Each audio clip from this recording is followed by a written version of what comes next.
New generation എന്ന വാക്കിനോട് എനിക്കത്ര യോജിപ്പില്ലാത്തതാണ്. കാര്യം വെച്ച് കഴിഞ്ഞാൽ അങ്ങനൊരു മോഡ് ഓഫ് സിനിമ ഇല്ല. അല്ലെങ്കിൽ ഇപ്പം ശരിക്കും പറഞ്ഞു കഴിഞ്ഞാൽ ഇപ്പം ഈ കോക്ടെയിൽ ഇറങ്ങുന്ന കാലഘട്ടം, ഇപ്പം cocktail, traffic, salt and pepper എന്നൊക്കെ പറഞ്ഞാൽ ആ ഒരു ടോട്ടൽ ഏരിയ ഉണ്ട്.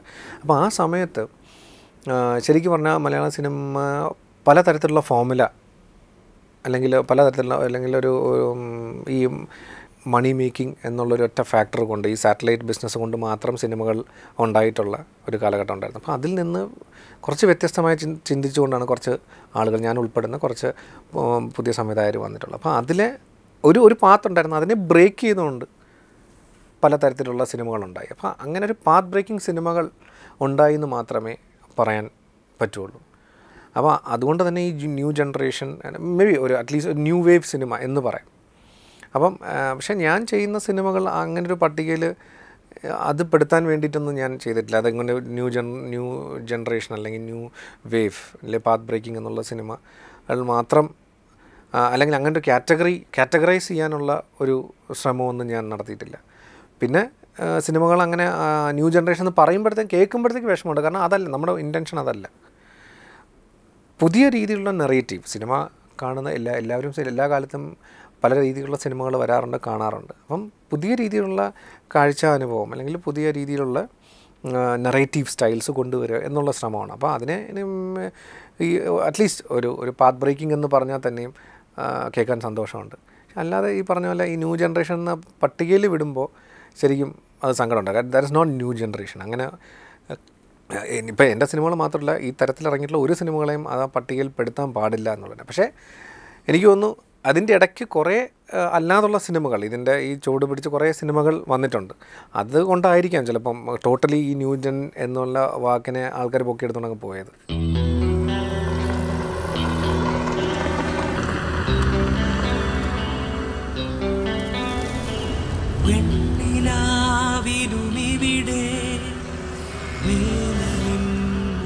നമ്മൾ എങ്ങോട്ടാ പോകുന്നതെന്ന് പൂക്കോണ്ടോ?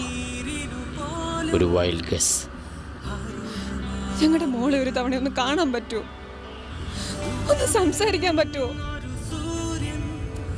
അവളുടെ ശബ്ദം ഒരു തവണ ഒന്ന് കേട്ടാൽ മതി. പിന്നെ നിങ്ങൾ പറയുന്ന എന്ത് വേണമെങ്കിലും ചെയ്യും, എന്നെ വിശ്വസിക്കാം. അവനവനോട് തന്നെ കള്ളം പറയുന്നൊരു പ്രത്യേക ജീവിയാണ് മനുഷ്യൻ. പിന്നെ എങ്ങനെയാണ് എബ്രഹാമേ ഞാൻ നിന്നെ വിശ്വസിക്കുക? സെക്സിനെ പറ്റി നമ്മൾ പറയുമ്പോൾ, ഒരു സിനിമയെ കൂടെ പറയുമ്പോഴത്തേക്ക് അത് ഓപ്പണായിട്ട് ഇപ്പോൾ എന്തായാലും മലയാളികൾക്ക് പോൺ എന്ന് പറയുന്നത് ഒട്ടും അന്യമല്ല. അതിന് ഏറ്റവും വലിയ എനിക്കൊക്കെ വിഷമം തോന്നിയിട്ടുള്ള കാര്യമുണ്ട്. കാര്യം ഇപ്പോൾ യൂട്യൂബിലോ എവിടെ ആണെങ്കിലും ഒരു പോൺ ക്ലിപ്പ് നമ്മൾ എടുക്കുകയാണെങ്കിൽ അത് ശരിക്കും പറഞ്ഞാൽ മലയാളികൾ മനസ്സിലാക്കേണ്ട ഒരു കാര്യമാണ്. മലയാളികളുടെ ഈ കപട സദാചാര ബോധം എന്ന് പറയുന്നത് എക്സ്പ്ലോയിറ്റഡ് ആണ് ശരിക്കും. കാര്യം നമ്മൾ ഒരു യൂട്യൂബിലോ അല്ലെങ്കിൽ എന്തെങ്കിലും ഒരു പോൺ സൈറ്റിൽ കയറി അല്ലെങ്കിൽ എന്തെങ്കിലും ഒരു ഇത് ഗൂഗിളിലോ വല്ലതും സെർച്ച് ചെയ്ത് കഴിഞ്ഞാൽ ഏതെങ്കിലും ഈ മസാല മൂവീസ്, ആൻറ്റി മൂവീസ് എന്നൊക്കെ പറഞ്ഞ് വരുമ്പോൾ, അല്ലെങ്കിൽ അതിനകത്ത് എപ്പോഴും കാണും മല്ലു ലേഡി, മല്ലു ടീച്ചർ, മല്ലു ഇങ്ങനെ പല പല പല നൊട്ടേഷൻസ് കാണാം. പക്ഷേ അതിനകത്തുള്ള വീഡിയോസ് കംപ്ലീറ്റ് സംസാരിക്കുന്നത് ഹിന്ദിയും തെലുങ്കും ഒക്കെ ആയിരിക്കും. അതെന്തുകൊണ്ടാണ് സംഭവിക്കുന്നത്? എല്ലാത്തിനും ഒരു മലയാളി മാത്രമേ ഉള്ളൂ. ഈ മലയാളിയുടെ പേരും പറഞ്ഞാണല്ലോ ഈ ഫുൾ പോൺ ക്ലിപ്സും വരുന്നത്. സോ മലയാളികൾ ഇത്രയും ഒബ്സസ്ഡ് ആണ്, പോൺ കൊണ്ട് ഇത്രയും ഒബ്സസ്ഡ് ആണ്. അപ്പം അത്തരം ആളുകളുള്ള നാട്ടിൽ നമ്മളൊരു സിനിമയിൽ കൂടെ പറയുമ്പോഴത്തേക്ക് അത് വളരെ അതൊരു ക്രാഫ്റ്റ് അനുസരിച്ച് അതൊരു സിനിമയ്ക്ക് വേണ്ട ക്രാഫ്റ്റ് അനുസരിച്ച് നമ്മളത് പറയുന്നുള്ളൂ. അല്ലാതെ നമ്മളൊരു പോൺ ക്ലിപ്പിൽ കാണിക്കുമ്പോൾ വളരെ എക്സ്പ്ലിസിറ്റായിട്ട് അങ്ങനെയൊന്നും നമ്മൾ ഒരു മലയാള സിനിമയിലും, എൻ്റെ അറിവിൽ ഒരു മലയാള സിനിമയിലും നല്ല സിനിമയിലും അത് കാണിച്ചിട്ടില്ല. അത് പറയും. പക്ഷേ അല്ലാതെ നല്ല രീതിയിൽ പോയറ്റിക്കായിട്ട് പറഞ്ഞാൽ ഇഷ്ടംപോലെ സിനിമകളുണ്ട്. അല്ലെങ്കിൽ പക്ഷേ ഒരു കാര്യമുണ്ട്, ഈ ഡബിൾ മീനിങ്ങിൽ പറയുന്ന തമാശ സിനിമകൾ ഒരുപാടുണ്ട്, ഡബിൾ മീനിങ്ങിൽ കാര്യങ്ങൾ പറയുന്നത്. അപ്പം അതൊക്കെ വളരെ ശരിക്കും പറഞ്ഞാൽ വളരെ ചീപ്പായിട്ട് വരെ പറഞ്ഞിട്ടുണ്ട്. പക്ഷേ അത് ആൾക്കാർ എൻജോയ് ചെയ്തിട്ടുണ്ട്. പക്ഷേ എന്തെങ്കിലും കാര്യങ്ങൾ സ്ട്രെയിറ്റ് ആയിട്ട് പറയുമ്പോൾ, ഞാൻ പറഞ്ഞില്ല, ഒരു സിറ്റുവേഷനിൽ ഇതൊന്നും പറയാൻ വേണ്ടിയിട്ടല്ലാതെ വളരെ കൃത്യമായി ഒരു ക്യാരക്ടറിൻ്റെ അല്ലെങ്കിൽ ഒരു സ്ലൈസ് ഓഫ് ലൈഫ് പറയുമ്പോൾ അതിൽ കൂടെ പറഞ്ഞു പോകുന്നതിൽ, സെക്സ് പറഞ്ഞു പോകുന്നതിൽ എൻ്റെ അഭിപ്രായത്തിൽ യാതൊരു തെറ്റുമില്ല. കാരണം ഇതൊന്നും അന്യമായിട്ടുള്ള കാര്യമൊന്നുമില്ല. വളരെ കൃത്യമായി, അതായത് അതിലൊരു വൃത്തികേടില്ലാതെ, ഒരു എക്സ്പ്ലിസിറ്റ് മീനിങ് ഇല്ലാതെ വളരെ പോയറ്റിക്കായിട്ട് പറഞ്ഞു പോവുകയാണെങ്കിൽ what is A problem in it? വളരെ സ്ട്രെയിറ്റ് ആയിട്ട്, പോയറ്റിക് എന്ന് പോലും പറയുന്നില്ല, വളരെ സ്ട്രെയിറ്റ് ആയിട്ട് അങ്ങനെ പറഞ്ഞു പോകുന്നതിന് ഒരു തെറ്റുമില്ല. കാര്യം അത് പറഞ്ഞു പോകണ്ട. കാരണം ആൾക്കാർക്ക് അറിഞ്ഞൂടാത്ത കാര്യമില്ല, അത് ആൾക്കാർക്ക് റിലേറ്റ് ചെയ്യാൻ പറ്റുന്ന കാര്യമാണ്. ഇപ്പം യങ്ങർ ആൾക്കാർക്ക്, ടീനേജർക്കാണെങ്കിൽ ദേ ക്യാൻ അണ്ടർസ്റ്റാൻഡ്. അപ്പം ഇപ്പം എല്ലാ സ്മാർട്ട് ഫോൺസിലും ഓരോ ഇതിനകത്തും അങ്ങോട്ടും ഇങ്ങോട്ടും എക്സ്ചേഞ്ച് ചെയ്യുന്ന ക്ലിപ്പുകളിൽ ഒരു ഡെയിലി കാണുന്ന എമൗണ്ട് ഓഫ് ഈ പോൺ ഇതുപോലും ഇല്ലാതെയാണ് മലയാള സിനിമകളൊക്കെ വളരെ കൃത്യമായിട്ട് പറയുന്നത്. അപ്പോൾ അതിൽ എൻ്റെ സിനിമകളിലൊക്കെ വരുന്ന വളരെ കുറച്ച് കാര്യങ്ങൾ മാത്രമേ ഉള്ളൂ, അതിൽ പറഞ്ഞു പോകുന്ന കാര്യങ്ങൾ മാത്രമേ ഉള്ളൂ. എനിക്കറിയില്ലായിരുന്നു അയാൾ അവസാനം നിന്നെ എൻ്റെ തലയിൽ കെട്ടിവെക്കാൻ പോവുകയാണെന്ന്. കണ്ട ചവറ് ബി ഗ്രേഡ് ഹിന്ദി പടങ്ങളിൽ കാൽക്കഷ്ണം തുണി കൊടുത്തോണ്ട് അഭിനയിച്ച കാര്യവും എനിക്കറിയില്ലായിരുന്നു. ഞാൻ ഈ ഹിന്ദി പടം ഒന്നും കാണില്ല, എനിക്ക് ഹിന്ദി ഇഷ്ടവുമല്ല. 6 വർഷം ബോംബെ കിടന്ന് സ്ട്രഗിൾ ചെയ്തപ്പോൾ ഒന്നും ഒരു ഗോസായും എന്നെ സഹായിച്ചിട്ടില്ല. ഗോസായിയുടെ ഹേയും ഹൂയും ഹോയും ഒന്നും പഠിച്ചിട്ടല്ല അജയ് കുര്യൻ ഇന്നീ കാണുന്ന അജയ് കുര്യനായതും. ഗോസായിക്ക് അജയ് കുര്യനോട് സംസാരിക്കണമെങ്കിൽ, അജയ് കുര്യനോട് കമ്മ്യൂണിക്കേറ്റ് ചെയ്യണമെങ്കിൽ അവൻ അജയ് കുര്യൻ അറിയാവുന്ന ഭാഷയെ സംസാരിക്കണം, either in English or in Malayalam. ഒരു ദ്രവിഡിയന്റെ വാശിയായിരുന്നു അത്. And see what I got. Bollywood reject ചെയ്ത ഒരുത്തി എൻ്റെ ഭാര്യയായിട്ട്. All thanks to that model coordinator. Your dad. Model coordinator പോലും. He was a pimp. ഇവിടെ സ്ത്രീകൾക്കെതിരെയുള്ള ആക്രമണം കൂടി വരുന്നതാണ്. അപ്പോൾ അതിലൊരു ഭയങ്കര പങ്ക് പോൺസിനുണ്ട്. അത് ഞാൻ നേരത്തെ പറഞ്ഞ പോലെ, ഞാൻ പറഞ്ഞില്ലേ, മല്ലു ആണ് ഏറ്റവും കൂടുതൽ അതിനകത്ത് പെട്ടിരിക്കുന്നത്. പിന്നെ അതിൽ കൊടുക്കുന്ന ടാഗ്സ് ഉണ്ട്. ഇതൊക്കെ ആളുകൾ ചിന്തിക്കുന്നുണ്ടോ എന്ന് എനിക്കറിയില്ല. അതിലുള്ള ടാഗ്സ് ഉണ്ട്. അതായത് എപ്പോഴും ഈ അതായത് പോൺ ലിറ്ററേച്ചറിലാണെങ്കിലും ശരി തന്നെ, ഈ പോൺ സൈറ്റ്സിലാണെങ്കിലും ശരി തന്നെയാണ്, എല്ലാം റിലേഷൻസിനെ വെച്ചിട്ടാണ്. ടീച്ചർ ടു എ സ്റ്റുഡൻറ്റ് എന്ന് പറയുന്നുണ്ട്, അല്ലെങ്കിൽ ഭാബി എന്ന വാക്ക് ഉപയോഗിക്കുന്നുണ്ട്, അല്ലെങ്കിൽ മല്ലു ഓഫീസ് ഗേൾ എന്ന് നോക്കുന്നുണ്ട്, പിന്നെ സൂപ്പർ മാർക്കറ്റിലെ സൂപ്പർ മാർക്കറ്റ് ലേഡി എന്നൊക്കെ പറഞ്ഞ പല നൊട്ടേഷൻസ് ഉണ്ട്, ഓരോ ടൈറ്റിൽസ് കൊടുക്കും. അപ്പോൾ ഈ ടൈറ്റിൽസിലെല്ലാം വരുന്നത് ഈ ഭയങ്കരമായ ആൾക്കാരിൽ വൃത്തികെട്ട ചിന്തകൾ ജനിപ്പിക്കുന്ന അത്തരം അറപ്പുണ്ടാക്കുന്ന ടൈറ്റിൽസാണ് കൊടുത്തിരിക്കുന്നത്. But people love that. അപ്പോൾ അതിങ്ങനെ കണ്ട് കാരണം അവൻ ഡെയിലി കാണും. കാരണം ഇപ്പോൾ മുമ്പാണെങ്കിൽ ഒരു വീഡിയോ ഷോപ്പിൽ ഇപ്പോൾ ഒരു വീഡിയോ കാസറ്റ് എടുക്കണമെങ്കിൽ തന്നെ അവൻ 10 പ്രാവശ്യം ആലോചിച്ചിട്ട് വളരെ സീക്രട്ടീവായിരിക്കും. ഇല്ലെങ്കിൽ ഇന്ന് വീട്ടിൽ ഇന്ന് ആരുമില്ല എന്നൊക്കെ പറഞ്ഞിട്ട് അങ്ങനെ അന്നത്തെ ടീനേജേഴ്സ് ആണെങ്കിലും ശരി തന്നെ, അല്ലെങ്കിൽ അന്നത്തെ അഡൾട്ട്സ് ആണെങ്കിലും ശരി തന്നെ, ദേ മൈറ്റ് വാച്ച്, അല്ലെങ്കിൽ അങ്ങനെ വാച്ച് ചെയ്തിരുന്നു. അതിനൊക്കെ ഒരു മേ ബി മാസത്തിലൊരിക്കൽ അല്ലെങ്കിൽ 2 മാസം കൂടുമ്പോഴേക്കും ഒരിക്കൽ കിട്ടുന്ന ചാൻസ്, അത് കൂട്ടത്തോടെ ഇരുന്നാണ്. എങ്ങനെയാണ്, ചിലപ്പം ഫ്രണ്ട്സൊക്കെ ഒരുമിച്ചിരുന്നായിരിക്കും. അങ്ങനെയൊക്കെയാണ്, എല്ലാവർക്കും അറിയാവുന്ന കാര്യം തന്നെയാണ്, അത് പരമാർത്ഥമായ കാര്യം തന്നെയാണ്. പക്ഷേ ഇന്ന് അങ്ങനല്ല. ഇന്ന് each and every one can see their own. അതായത് ഒരു അവരവരുടെ കയ്യിൽ ഉള്ള സ്മാർട്ട് ഫോൺസിലും അല്ലെങ്കിൽ ഒരു ലാപ്ടോപ്പിലോ അല്ലെങ്കിൽ ടാബ്സിലോ ഇതിലൊക്കെ ഓരോ സാധനങ്ങൾ, അവൻ്റെ പ്രൈവസി ഉണ്ട്. അവൻ ആരും എന്നെ കാണാം. അപ്പോൾ അവൻ്റെ സൈക്കിളിൽ പോകുന്ന എന്ത് സാധനമോ അവന് കാണാം. അപ്പോൾ അത്തരത്തിൽ ഇത്തരം ടൈറ്റിൽസ് കൂടെ ആകുമ്പോഴത്തേക്ക് people think that women are like that. ഒരിക്കലുമല്ല. അങ്ങനെ സ്ത്രീകളെക്കുറിച്ച് ചിന്തിക്കാൻ അവർ ഫോഴ്സ്ഡാണ്.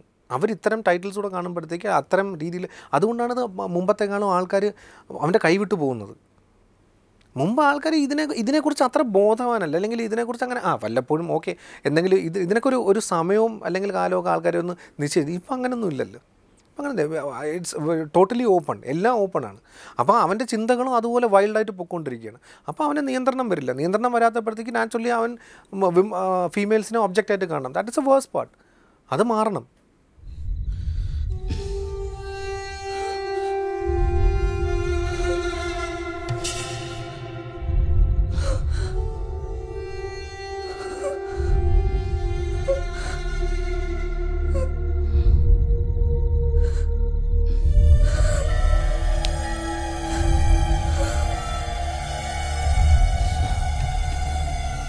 ദേവി കണ്ണടച്ചിരിക്കുകയാണോ? നോക്ക്, ഇവിടത് ശരിക്കും എൻജോയ് ചെയ്യുന്നുണ്ട്.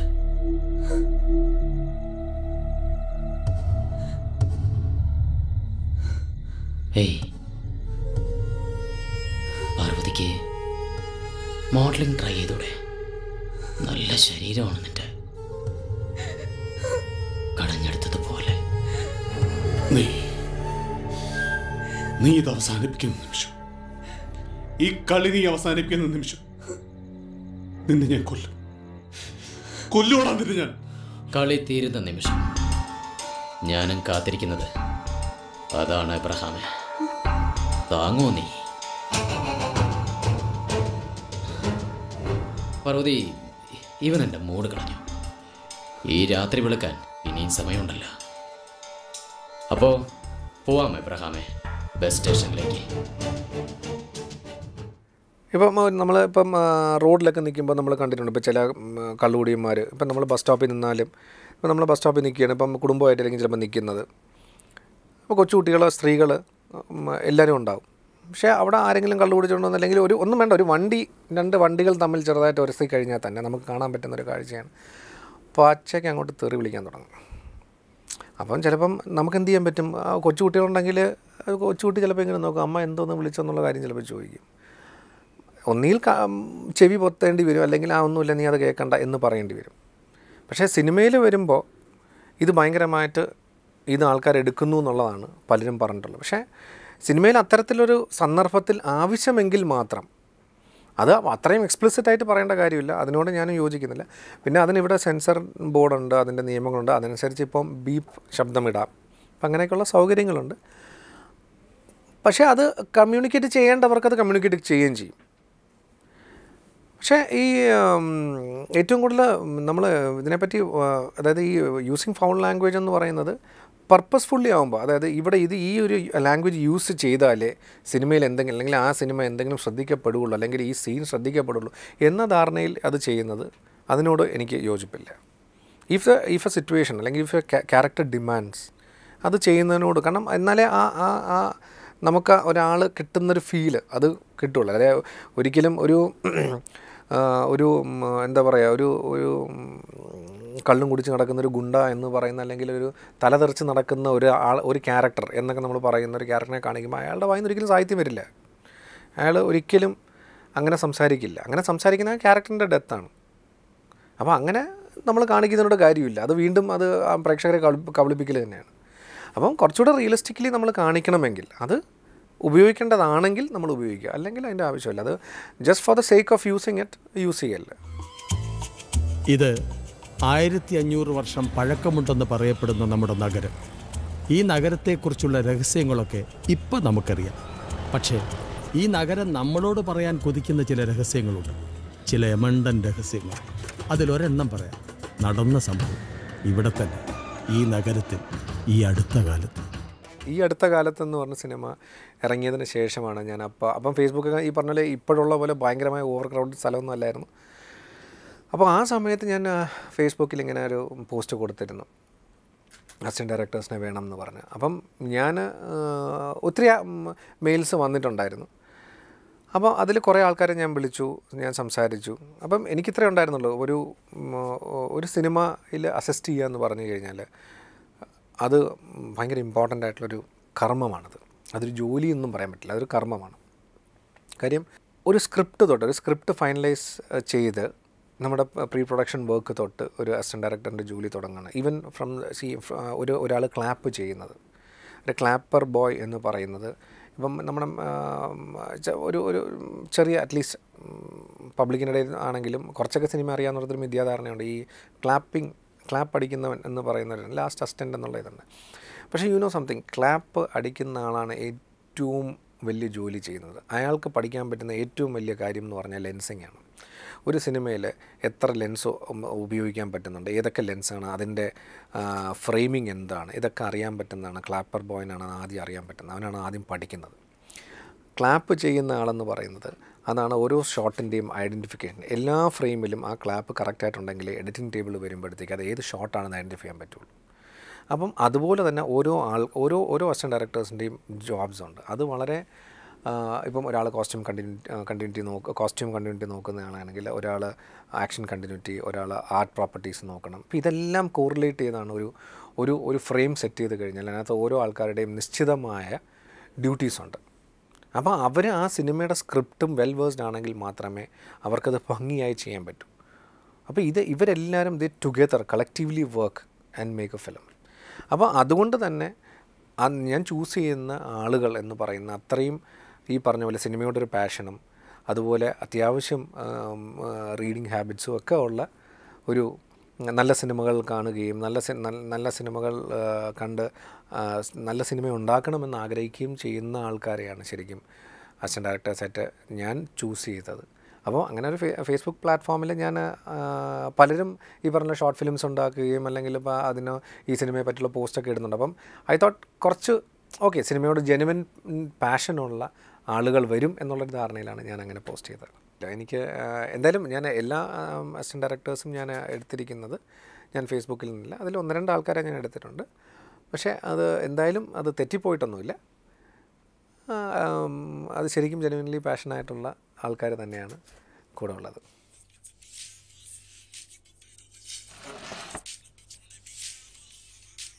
നീ ഏത് സമയവും നെറ്റിലാണല്ലോടാ, നിനക്ക് പഠിക്കാനൊന്നുമില്ലേ?